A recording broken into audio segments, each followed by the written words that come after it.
मेरे प्यारे भाइयों, कैसे हो सभी। आशा करता हूँ सभी अच्छे होंगे और अच्छे से पढ़ाई कर रहे हैं। तो मेरे भाई, आज मैं आपके लिए लेके आ चुका हूँ प्रश्नावली 4.3 class 10th math, question number 3। क्या दिया है क्वेश्चन नंबर 3? क्या एक ऐसी आम की बगिया बनाना संभव है? ये कह रहा है ऐसी एक आम की बगिया बनाना संभव है जिसकी लंबाई चौड़ाई से दुगनी हो। मतलब लंबाई क्या है, उसकी चौड़ाई से दुगनी हो। चौड़ाई x है तो लंबाई 2x हो। उसका क्षेत्रफल क्या 800 मीटर हो। यदि ऐसी बगिया बनाना संभव है तो उसकी लंबाई और चौड़ाई ज्ञात कीजिए। तो मेरे भाइयों, हमें पता नहीं है तो हम क्या इसे सॉल्व करके देखते हैं कि ऐसी बगिया बनाना संभव है या नहीं। तो क्या करते हैं, पहले हम लिख लेते हैं कि हल में क्या लिखेंगे, आम की बगिया बनाना संभव है कि नहीं। तो लिखेंगे हल में लिखेंगे कि कह रहा है कि बगिया बनाना संभव है। अब देखते हैं संभव है या नहीं। तो जिसकी लंबाई चौड़ाई से दोगुनी हो, तो मान लेंगे कि जब लंबाई कह रहा है चौड़ाई से दोगुनी, तो चौड़ाई क्या माने x, तो आम की बगिया की। तो आम की बगिया कह रहा है तो माना कि आम की बगिया की चौड़ाई क्या है, x मान ली, x है। माना आम की बगिया की चौड़ाई x है। तब प्रश्नानुसार, अब प्रश्न में कह रहा है ऐसा संभव है या नहीं, ये कह रहा है, ठीक है। तो क्या कह रहा है, जिसकी लंबाई चौड़ाई से दोगुनी हो, तब आम की बगिया की लंबाई, आम की बगिया की लंबाई, अब आम की बगिया की लंबाई क्या कह रहा है, चौड़ाई से दुगनी। चौड़ाई क्या है x, तो चौड़ाई से दुगनी मतलब 2, मतलब 2x। चौड़ाई क्या है 2x। अब कह रहा है उसका क्षेत्रफल, बगिया का क्षेत्रफल भी दिया है। तो बगिया का आम की बगिया का क्षेत्रफल, तो आम की बगिया का क्षेत्रफल क्या होगा, क्या दिया है 800 मीटर स्क्वायर। तो आम की बगिया का क्षेत्रफल दिया है 800 मीटर स्क्वायर। अब कह रहा है अब कह रहा है ये दिया है, अब इसे पता लगाओ इसको कि ये बनाना संभव है या नहीं। तो हम पहले सॉल्व करेंगे तभी तो बताएंगे संभव है या नहीं। तब क्षेत्रफल कह रहा है तो आम की बगिया मान लेते हैं कि आयत के प्रकार की होगी। तो आयत क्या होता है, आयत होता है ऐसा जिसकी आमने और सामने वाली भुजाएं क्या बराबर होती हैं। ये दोनों समानांतर और बराबर होती है, ये दोनों बराबर हैं और ये दोनों समानांतर हैं, ठीक है। और क्षेत्रफल क्या होता है, क्षेत्रफल ही होता है ऐसे, ये पार बगिया है, इसमें अंदर ये बाउंड्री, ये चारों, इनको नहीं नापेंगे। इसके अंदर जो भाग होगा, जो जमीन होगी, उसको नापना क्षेत्रफल कहती है, ठीक है। समझ में आ गया होगा आपको। तो अब क्या करेंगे, हम इसे आयत के प्रकार का मान लेते हैं थोड़ी देर के लिए, पता लगाने के लिए संभव है या नहीं बनाना। तो मान लेंगे कि माना कि आम की बगिया आम की बगिया आयत के प्रकार की है। अब आयत के प्रकार की मान ली थोड़ी देर के लिए, तब आयत का क्षेत्रफल से निकालेंगे हम इसकी लंबाई चौड़ाई। तो आयत का क्षेत्रफल क्या होता है, लंबाई गुणा चौड़ाई। तो लिखेंगे तब हम जानते हैं कि आयत का क्षेत्रफल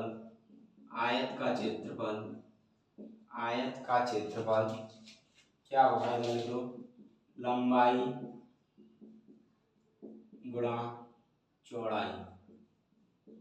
चौड़ाई, ठीक है। ये आयत का क्षेत्रफल आप इधर लिख लें, ठीक है। तो आयत का क्षेत्रफल क्या दिया है 800 मीटर। तो इधर लिख लो 800 मीटर स्क्वायर, ठीक है। आयत का क्षेत्रफल दिया है 800 और फिर इक्वल टू लंबाई क्या है x और चौड़ाई क्या है 2x। तो इक्वल टू लंबाई x चौड़ाई 2x ये दिए। अब यहाँ से क्या करें, 800 इक्वल टू ये गुणा होगा तो 2x²। इतना आपको समझ आ गया। अब देखो, अब इसे हम सॉल्व, मैंने बताया था एक सवाल को अरे 10 गणित में 10 तरीके से सॉल्व किया जा सकता है, तो इस सवाल को ऐसे भी सॉल्व कर सकते हैं हम। एक तरीका ये सबसे सिंपल, 800 इधर लाएंगे, भाग में आ जाएगी 2, तो 400 x का वर्ग ले तो ये आ जाएगा 40 20, x का मान चौड़ाई 20 आ जाएगी और लंबाई कितनी आ जाएगी 40। तो मतलब ऐसी बगिया बनाना संभव है, पता चलेगा तो आ जाएगी। लेकिन अब क्या है, दूसरे इस तरीके से हम सॉल्व नहीं करेंगे क्योंकि ये 4.2 हम द्विघात समीकरण से मूलों की प्रकृति, उसके बाद मूलों की प्रकृति बराबर है कैसी है ऐसे निकालना है, तो हम ऐसे ही निकालेंगे, ठीक है, व्यक्त करके द्वारा। तो हम ऐसे ही निकालेंगे, तो हमें ऐसे द्विघात समीकरण बनाएंगे पहले। तो क्या करेंगे, देखो इसको मैं ऐसे लिख सकता हूँ 2x² 800, कोई दिक्कत नहीं है, ऐसे एक ही बात है। अब ये क्या करूँगा, 2x² - 800 = 0 लिख सकता हूँ। अब इसे द्विघात समीकरण रूप बनाएंगे, तो क्या करेंगे, द्विघात समीकरण क्या होता है, द्विघात समीकरण का मानक रूप क्या होता है, द्विघात समीकरण का ये होता है ना ax² + bx + c = 0।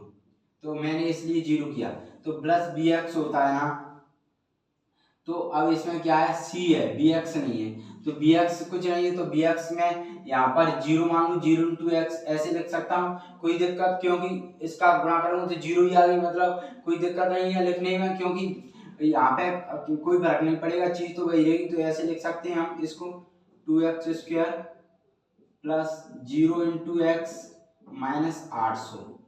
कोई दिक्कत नहीं हो चाहिए, क्योंकि 0 का गुणा x से करूंगा तो 0 ही आएगा। तो ये हमने क्यों किया, क्योंकि द्विघात समीकरण बनाने के लिए, क्योंकि इससे हम इस एक्सरसाइज में पहले मूलों की प्रकृति निकालने के लिए हम पता लगाएंगे कि मूल कैसे है, तब हम मूलों को ज्ञात करेंगे, तब हम लंबाई चौड़ाई ज्ञात कर पाएंगे, ठीक है। तो इसके लिए मैंने द्विघात समीकरण से तुलना करनी पड़ती है, क्योंकि ए बी सी के मान निकाले व्यक्त करके द्वारा ही तो हम मूलों की प्रकृति जानेंगे, ठीक है। तो अब क्या करेंगे, इसकी तुलना कर लेंगे, क्या द्विघात, अब कर लेंगे कि दिए गए समीकरण क्या है, दिए गए समीकरण, इधर क्या है, ऐसे लाइन खींचना कंफ्यूजन, दिए गए समीकरण क्या दिया है, 2x² + 0 × x - 800 = 0 की तुलना द्विघात समीकरण के मानक रूप ax² + bx + c = 0 से करने पर, तो जब हम तुलना करेंगे तो क्या होता है, a क्या होता है, x का मान, तो a = कितना आ जाएगा 2, b = x का गुणांक तो क्या है 0, तो 0, और c = क्या है -800। इतना आपको समझ आ गया होगा। अब ये आ गए ए बी सी के मान। अब मूलों की प्रकृति के बाद ही तो हम मूल निकाल पाएंगे। तो मूलों की प्रकृति क्या करेंगे, मूलों की प्रकृति के लिए क्या कंडीशन होती है, द्विघात समीकरण का व्यक्तिकर होता है क्या, b² d व्यक्तिकर को इंग्लिश में कहते हैं डिस्क्रिमिनेंट, d = b² - 4ac ये होता है। तो इसके द्वारा हम पता चलेगा कि मूल कैसे हैं, बराबर हैं या कोई अस्तित्व नहीं है या भिन्न भिन्न है, ठीक है। का व्यक्तिकर क्या होता है, डिस्क्रिमिनेंट व्यक्तिकर मतलब d से रिप्रेजेंट करते हैं, = b² - 4ac। तो क्या होगा, b का मान क्या है 0, तो 0 का वर्ग -4 × 2 × -800, ठीक है, ये आ गया। तो 0 माइनस ये जाएगा प्लस, तो 6400, तो यह आ जाएगा d का मान कितना आ रहा है 6400। तो अब मूलों की प्रकृति के लिए 3 कंडीशन बनती हैं कि जब मूल बराबर होते हैं, मतलब d का मान ऐसे होगा, मतलब इधर की तरफ d का मान मतलब 0 से छोटा होगा, तो क्या होता है, मूल का कोई अस्तित्व नहीं होता है, और डी का मान 0 के बराबर होगा, मतलब ये डी है ना, इसका मान ये, तो 0 के बराबर होगा तो बराबर मूल होते हैं, ठीक है। और डी का मान अगर ऐसे होगा, मतलब ऐसे का मतलब डी का मान अगर 0 से बड़ा होगा, तो आप यहाँ पर क्या है, डी का मान क्या है 6400, तो 0 से बड़ा है ना, तो मूल क्या होंगे भिन्न भिन्न, मतलब अलग अलग मूल आएंगे। और ये ध्यान रखना, ऐसे भी समझ सकते हो सीधी सिंपल भाषा में कि अगर धनात्मक है, विभक्त कर धनात्मक है, तो मूल कैसे होंगे भिन्न भिन्न, और ऋणात्मक है तो मूलों का कोई अस्तित्व नहीं होगा। और अगर विभक्त कर का मान क्या है 0 है, मतलब 0 है, तो मूल बराबर होंगे, ठीक है। तो अब क्या है लिख सकते हो, चूंकि विभक्त कर धनात्मक है तब दो भिन्न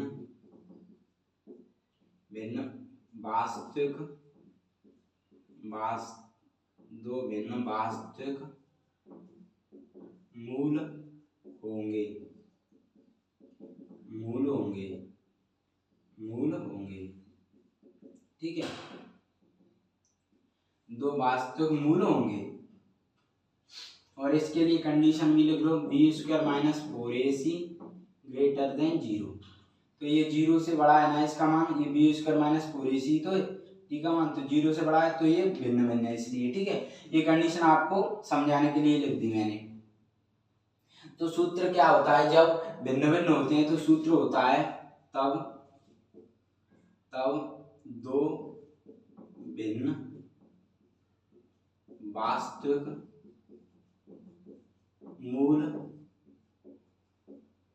होते हैं, तब क्या होता है, x = minus B plus minus √ में b² minus 4ac upon 2a, ये होता है, ठीक है। इसमें क्या होता है, एक प्लस का आता है, एक माइनस का आता है। अगर यहाँ पे प्लस कर दो माइनस कर दो, दो सूत्र होते हैं, लेकिन इससे निकालोगे एक प्लस, अब जब हम निकालेंगे तो एक प्लस का निकलेगा, एक माइनस का निकलेगा, ये भिन्न भिन्न होते हैं, ठीक है।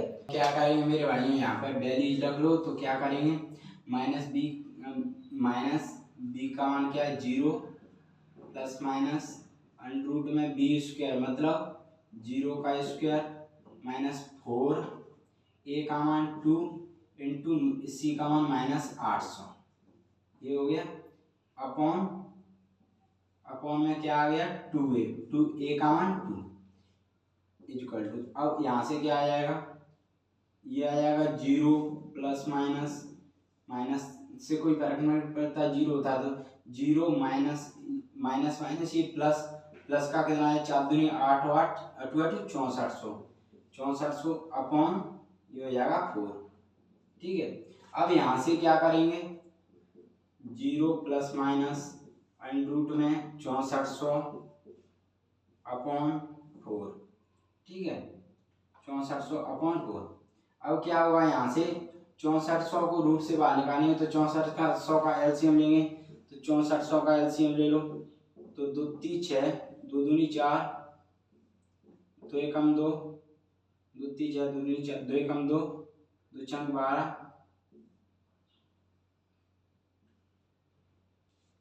2 8 16, यहाँ से करें 2 चौक 8 2 दूनी 4 2 एकम 2 2 5 10 2 दूनी 4 2 5 10 5 एकम 5 5, ठीक है, ये आएगा। तो ये 2 कितने आएगा 1 2, तो 2 इंटू 2 इंटू 2 इंटू 2 इंटू 5, ठीक है। ये जोड़े बनाए आपके, ये जोड़े बनाए क्या हमारे, ये जोड़े बन गए, तो इसको मिटा दो, ये समझाने।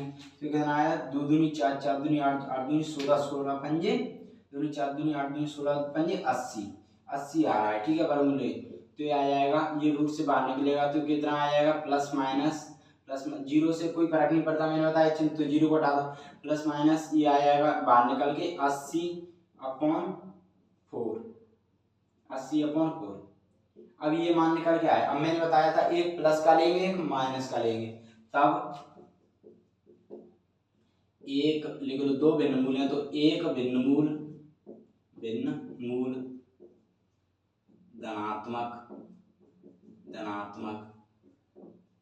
एक भिन्न मूल धनात्मक, तो धनात्मक करेंगे तो क्या होगा, प्लस का 80/4, तो यहाँ से कितना आएगा, 4 दूनी 8 20, तो x का मान ये धनात्मक वाला कितना आ गया, 20 आ गया। ठीक है, x का मान ये धनात्मक कितना, x का मान 20। और दूसरा में तब दूसरा भिन्न, प्लस माइनस धना दोनों, दूसरा में भिन्न मूल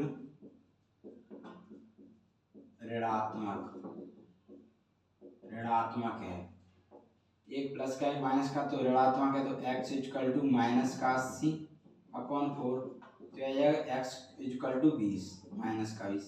अब दो मूल आ गए, दूसरा भिन्न मूल ऋणात्मक, एक प्लस और माइनस होता है, तो ये माइनस आ गया, तो माइनस क्या है, ये माइनस हमारा नहीं हो सकता, क्योंकि आयत की चौड़ाई कभी माइनस नहीं हो सकती।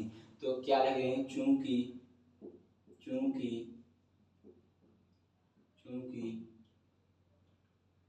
-20 ऋणात्मक है,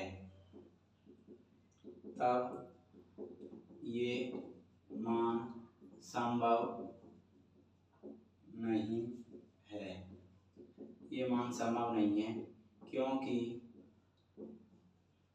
आयत की चौड़ाई कभी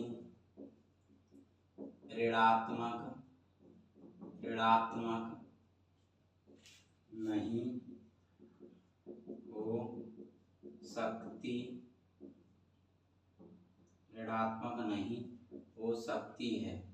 ठीक है, तो ये तो हट जाएगा अपना, तो अब क्या बचा, तब x इक्वल टू 20, तब x इक्वल टू 20 ये बचेगा अपना। ठीक है, x का क्या है, x इक्वल टू 20 बचेगा, माइनस वाला हट जाएगा तो प्लस वाला, तो x क्या है, चौड़ाई, तो चौड़ाई क्या आ गई, तब चौड़ाई आयत की चौड़ाई क्या आ गई, x इक्वल टू 20 मीटर, तो चौड़ाई आई, तो लंबाई कितनी दी है, तब आयत की लंबाई क्या है, 2x, तो ये कितनी हो जाएगी, 2 × 20 मतलब 40 मीटर, तो लंबाई कितनी आई, 40। तो अब ये 20 और 40 दोनों आ गए मान, तो अब क्या कह देंगे कि आम की बगिया बनाना संभव है, ये हमने माना था आयत के प्रकार का बगिया हो, तो अब क्या लिख देंगे, आम की, क्या पूछा था हमको, आम की बगिया की लंबाई है, तो लिख देंगे हाँ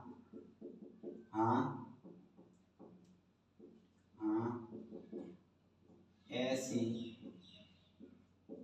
आम की बगिया बनाना संभव है, क्योंकि ये हमारे दोनों मान निकले, नहीं निकलते ना मूल, अगर कोई स्थिति नहीं होता तो अब नहीं बनती। ठीक है, तो हाँ ऐसी आम की बगिया बनाना संभव है जिसकी